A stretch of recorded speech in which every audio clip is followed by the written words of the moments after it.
Hey, it's travelgigolo and this is a review of Khumaga campsite in Makgadikgadi National Park in Botswana.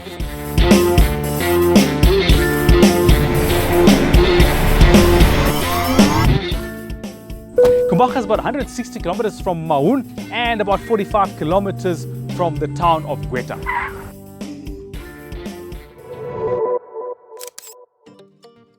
The easiest way to get here is via the Khumaga gate itself, which is from Maun 160 kilometers all tar road. Now when you get to the village of Khumaga, it changes to dirt road and you've got to cross the Boteti river.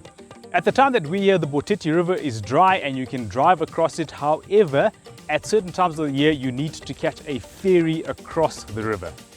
Now we haven't had to use the ferry. However, if you would like to check out what that might look like, check out my Gonarejo episode. Now, although it's quite easy to get here, it's mostly tar road and some easy dirt road. When you are here, you do need a 4x4 to explore the Makgadikgadi Park. So easy to get here with almost any kind of trailer or caravan type setup. But once you are here, you will need a 4x4 to get around. If, however, you come via the northern entrance, then you're going to drive about 40 kilometers within the park. And so to come through that entrance, you do need a 4x4 definitely, but then you also need an off-road trailer or something that's capable of navigating those roads. There's no electricity or lighting at the campsites. There's a steel drum braai facility at each campsite, which is really nicely put together with a grate over it as well.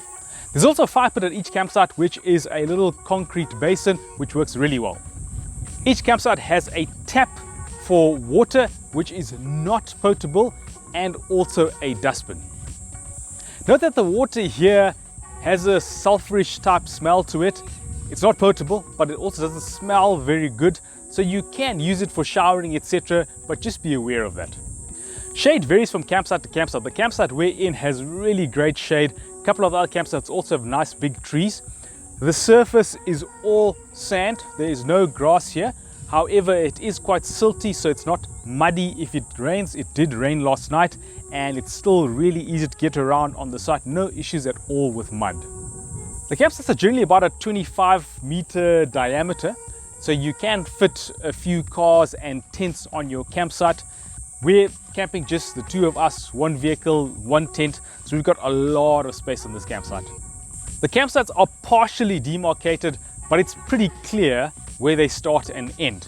And there is a short space between each of the campsites that you can clearly see is not part of the camping area. There isn't a lot of privacy. You can see most of the other campsites. Of course, there is some vegetation on the site as well, so some of those campsites are a bit more hidden. However, there is no clear, call it, barrier between campsites, so you can see each other. However, the campsites are a good size. They're quite well laid out, so there's no issue, I think, with potential infringement. There's a nice set of ablution facilities at the campsite. There are two altogether, one servicing each side of the general area, if I can call it that. There's lighting at those ablution facilities. There's hot water from a solar system, and there's also cold water. In the ablution facilities, you will find a set of showers, a set of toilets, and a set of basins.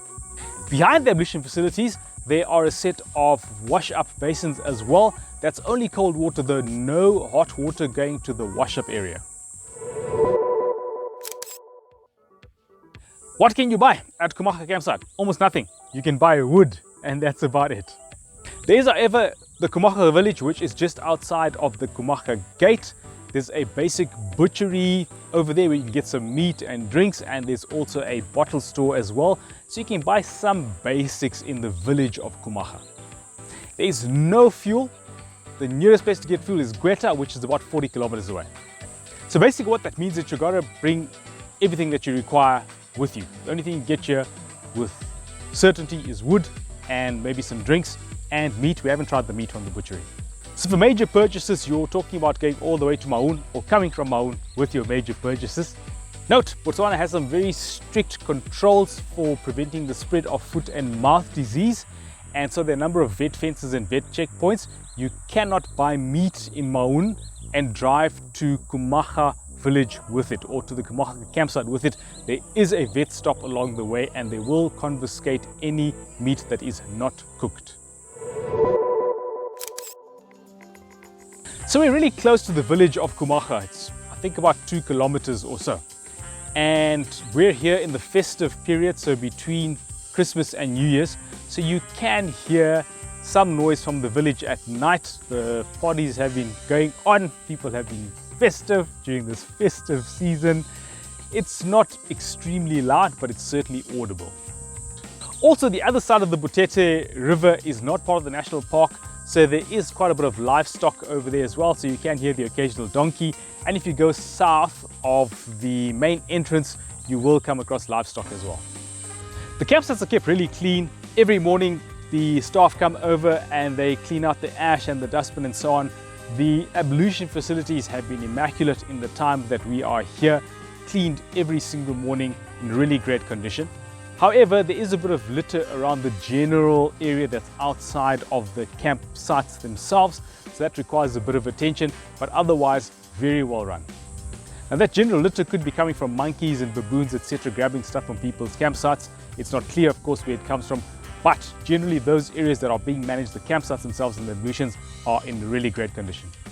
Gate times are from 5:30 a.m. to 7 p.m. in the summer, which is the time that we are here. What can you do? Wildlife, that's why we're here. Great amount of wildlife along the Botete River, especially going downstream towards the north. Towards the south, not as exciting, much less, not as well developed either, but the wildlife here is really good. We haven't seen any lions, but we heard some this morning, but there is a lot of wildlife in the area, elephants and various herbivores and jackals and a whole lot of other stuff. And of course, as you'd expect, the birding is pretty good as well. This is an unfenced campsite, so conceivably the lions that we heard could come to the campsite. Obviously very unlikely for that to happen, but it is an unfenced campsite. We've heard about baboons and monkeys from the staff as being potential sources of problems. However, we haven't seen the baboons and we have seen the monkeys on site, but of course we put all our stuff away when we go to bed or when we leave the site, so we haven't had any issues with the monkeys. We did see a pied cur at one stage walking past our campsite with a rusk in its mouth, so somebody lost a rusk.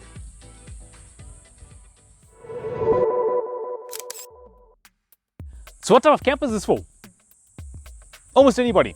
You don't need any kind of special setup to camp here. Of course, there's no electricity and there's no lighting, so you've got to be cognizant of that. And yes, you need a 4x4 to explore the park. So, quick recap. What is here? Braai, fire pit, good shade, nice ablutions that are well kept with hot and cold water, toilets, basins, showers, and a wash-up area. There's also a water tap, however that water is quite sulfurous, and there's also a dustbin. There is cell phone and data signal that's very good at the campsites.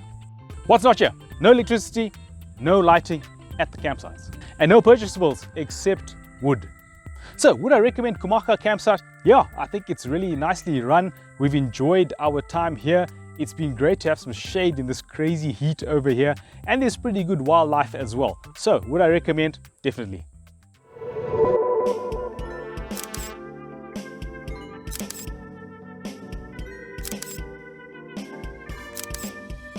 So I hope you found that informative. Hit the like button if you did. If you have any questions or comments, please put them in the comment section below.